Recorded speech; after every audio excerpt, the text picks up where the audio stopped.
La mujer detrás del poder. Esa es Cilia Flores. Cuando se habla de poder en Venezuela suena siempre el mismo nombre, Nicolás Maduro. Pero detrás de ese poder hay una figura de la que casi no se habla. Una mujer que no solo estuvo ahí, sino que muchos consideran clave en cómo se construyó ese imperio. ¿Quién es realmente Cilia Flores? Tome asiento, porque aquí le cuento.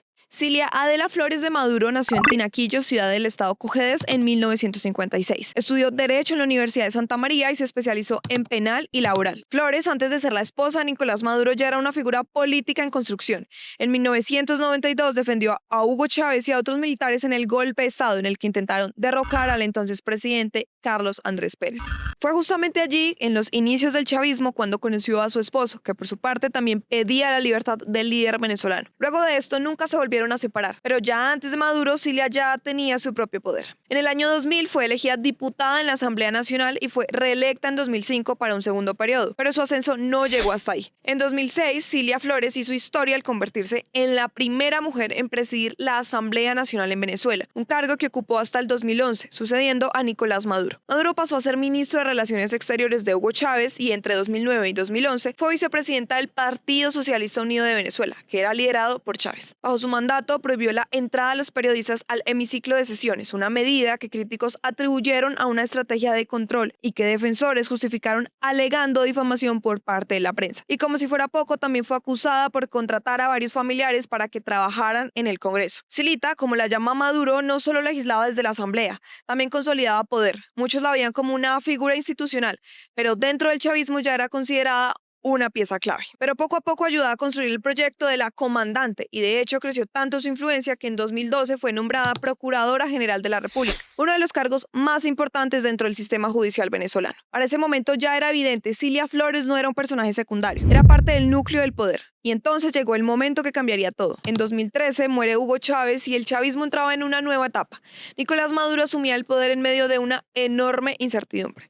La muerte de Hugo Chávez el 5 de marzo de 2013 no solo dejó un vacío político en Venezuela, también dejó una pregunta gigantesca. ¿Quién podía mantener vivo el proyecto chavista sin Chávez? Porque durante más de una década Chávez no había sido solamente un presidente, era el líder absoluto del chavismo, la figura que controlaba el partido, las instituciones, las fuerzas armadas y hasta el discurso político del país. Y cuando enfermó de cáncer comenzó una carrera silenciosa dentro del chavismo por definir quién heredaría ese poder. Ahí apareció Nicolás Maduro, un exconductor de bus convertido en canciller y vicepresidente que Chávez eligió públicamente como su sucesor antes de viajar a Cuba para someterse a una nueva operación. En una de sus últimas apariciones públicas, Chávez pidió algo que marcaría el futuro de Venezuela. Mi opinión firme, plena como la luna llena, irrevocable, absoluta, total, es que en ese escenario ustedes elijan a Nicolás Maduro como presidente.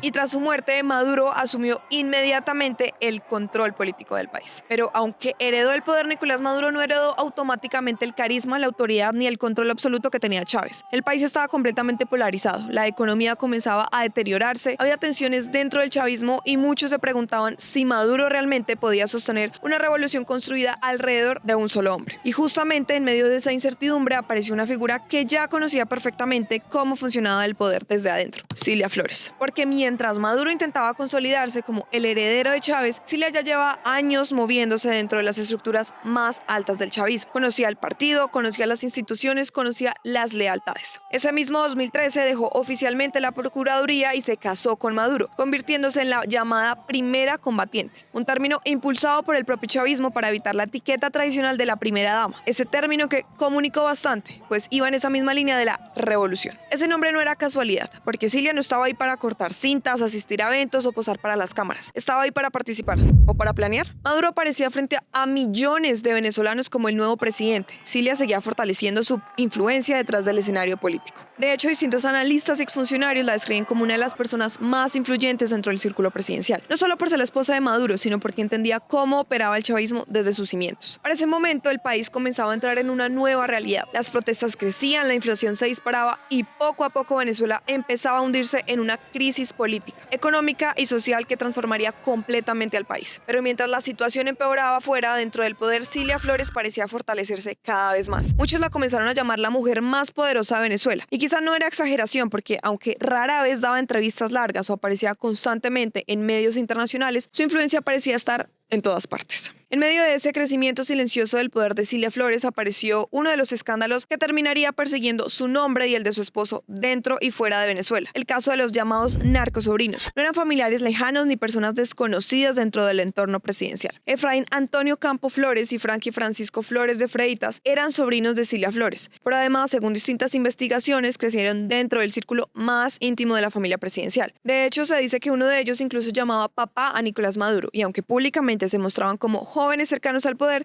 detrás de las cámaras las autoridades estadounidenses aseguraban que formaban parte de algo mucho más grande. Todo explotó el 10 de noviembre de 2015. Ese día ambos fueron detenidos en Haití durante una operación encubierta de la DEA. Según la acusación, intentaban negociar el envío de 800 kilos de cocaína hacia Estados Unidos, utilizando conexiones políticas y acceso privilegiado dentro de Venezuela. Pero el escándalo no terminó ahí. Durante la investigación, fiscales estadounidenses aseguraron que los sobrinos hablaban con total tranquilidad sobre utilizar el hangar presidencial del aeropuerto de Maiquetía para mover cargamentos de droga sin ser revisados. Y lo más delicado era esto. Según las grabaciones presentadas en el juicio, aseguraban tener protección dentro del propio aparato del Estado venezolano. La DEA demostró conversaciones, fotografías y pruebas donde aparecían armas, dinero y presuntos contactos ligados al narcotráfico internacional. Incluso durante el juicio se mencionó que parte de las ganancias serían utilizadas para financiar campañas políticas dentro del chavismo. El caso explotó en medio de todo el mundo porque ya no se trataba solamente de rumores sobre corrupción dentro del gobierno venezolano. Ahora había familiares directos del círculo presidencial acusados de narcotráfico en una corte federal de Nueva York. En 2016 fueron declarados culpables y un año después condenados a 18 años de prisión. Pero para muchos los narcosobrinos eran solamente la punta del iceberg porque alrededor de Cilia Flores comenzó a aparecer una extensa red familiar ocupando cargos estratégicos dentro del Estado venezolano. Primos, sobrinos y familiares vinculados al poder político, económico y judicial del chavismo. Uno de los nombres más mencionados fue el de Carlos Eric Malpica Flores, sobrino de Cilia, quien ocupó altos cargos dentro de PDVSA y la Tesorería Nacional. Durante años fue señalado por investigaciones y sanciones internacionales relacionadas por corrupción y manejo irregular de fondos públicos. Mientras Venezuela atravesaba una de las peores crisis económicas de su historia, el entorno familiar de Cilia y Maduro seguían acumulando influencia dentro del aparato estatal. Por eso, para muchos críticos del chavismo, Cilia Flores dejó de ser solamente la esposa de Maduro. Pasó a representar algo mucho más grande, la consolidación de un círculo familiar con enorme poder político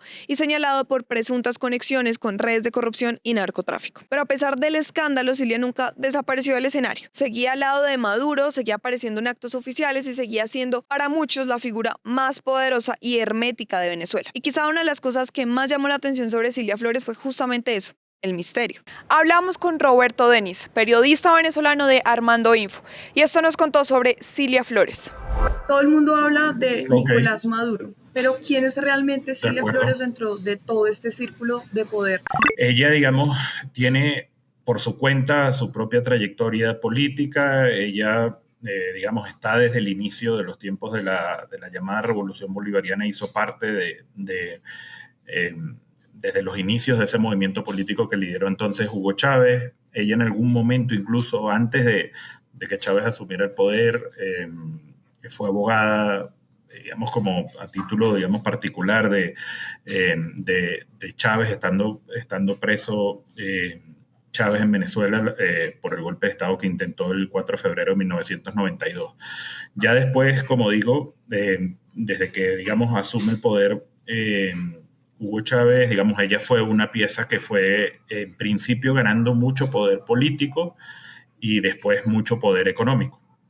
Ese poder político, por ejemplo, lo vemos en cosas como que ella fue diputada muchísimos años, había sido miembro de la Asamblea Nacional Constituyente que generó la Constitución del año 99, que impulsó Hugo Chávez, llegó a ser presidenta de la Asamblea Nacional en determinado momento y era quizás probablemente uno de los momentos en que se confirmó, digamos, ese poder político que ella tenía, porque además de ser presidenta de la Asamblea Nacional, digamos, tenía mucha influencia en el partido creado por Hugo Chávez de gobierno, el Partido Socialista Unido de Venezuela. Y eso le permitió a ella ir, digamos, colocando sus piezas y sus fichas en distintas posiciones de poder político en en Venezuela. Ella tenía, digamos, mucha influencia porque, como te digo, este rol, digamos, y todo este background de poder político, ella lo adquirió antes de que Maduro incluso se hiciera presidente, ¿no? Y ella fue una mujer que sí, que optó después, digamos, ya cuando Maduro se hace presidente, optó más bien por eso, ¿no? Por ser como una suerte de poder en la sombra. Eh, Ella, por ejemplo, tenía mucha influencia en toda la configuración del sistema judicial venezolano. Buena parte del Tribunal Supremo de Justicia, todos los magistrados que integran, eh, aunque ahorita, bueno, el régimen en manos de los Rodríguez están intentando cambiarlo, pero buena parte del Tribunal Supremo de Justicia que se configuró en toda esa etapa de Maduro en el poder, era gente que le respondía directamente a Cilia Flores, incluso en algunos casos hasta con parentescos familiares. Pero además es que Cilia Flores, digamos, colocó, digamos, a miembros de su familia en posiciones de poder muy importantes. Por ejemplo, Carlos Eric Malpica Flores, sobrino de ella, llegó a ser tesorero de la nación. Por eso sus sobrinos estuvieron presos en Estados Unidos, luego fueron indultados, digamos, por la administración Biden y volvieron a la Venezuela. Pero yo creo que te da un ejemplo de eso, ¿no? De la impunidad con la que actuó, digamos, la familia Flores en todos esos años de poder. Yo siempre repito que si uno los ve en conjunto, Maduro-Flores, probablemente estamos hablando de una de las parejas presidenciales más corruptas que podamos ver en la historia de Latinoamérica. Y ya para cerrar, Roberto, una pregunta bueno, se vio toda esa escena de ella hasta el final con él cogidos de la mano cuando salen y bueno, cuando los capturan y demás. ¿Realmente y bajo tu perspectiva, ella lo hizo por amor o por poder? ¿Qué tanto sí era un matrimonio llevado más bien por el poder o realmente ella estaba enamorada? Bueno, al final son una pareja que ha terminado, digamos, que así como en determinado momento acumularon poder y se vieron quizás como los más poderosos de Venezuela, bueno, han terminado juntos también en la prisión de los Estados Unidos y quizás, bueno, una cosa llevó a la otra. A diferencia de otras figuras políticas, Cilia nunca fue una mujer extremadamente mediática. No daba entrevistas constantemente, no aparecía improvisando discursos eternos como Chávez y tampoco tenía el estilo explosivo de Maduro. Su poder parecía moverse de otra manera, más silenciosa, más estratégica, más discreta. Eso terminó alimentando aún más la percepción de que detrás del escenario político venezolano ella seguía moviendo piezas. Porque mientras Maduro hablaba frente a la cámara, muchos sentían que Cilia observaba en silencio. Con el paso de los años, Maduro y Cilia dejaron de proyectarse solamente como presidente y esposa.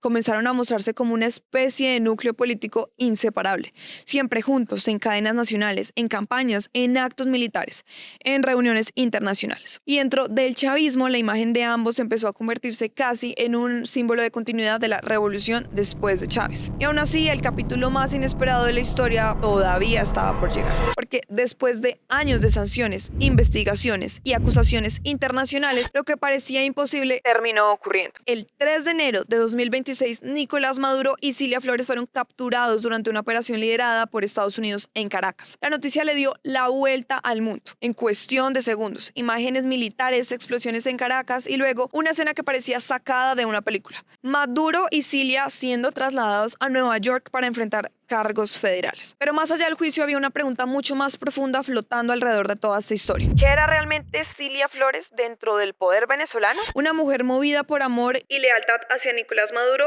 o una figura que entendió desde muy temprano cómo se construía y se protegía el poder? Porque viendo toda su historia es difícil pensar en Cilia como alguien que simplemente acompañaba. Ella estaba desde antes, conocía el sistema, subió dentro del chavismo antes de que Maduro llegara a Miraflores. Quizá por eso su figura genera tanta fascinación y tanto rechazo al mismo tiempo, porque para algunos fue una mujer leal que permaneció junto a Maduro hasta el final, pero para otros fue una de las arquitectas silenciosas de un sistema acusado de corrupción, autoritarismo y narcotráfico. Y tal vez ahí está el verdadero misterio de Cilia Flores, no en lo que decía públicamente, sino en todo lo que ocurría mientras permanecía en silencio. Mientras Venezuela miraba al presidente, muchos aseguraban que el verdadero poder siempre estuvo sentado justo a su lado.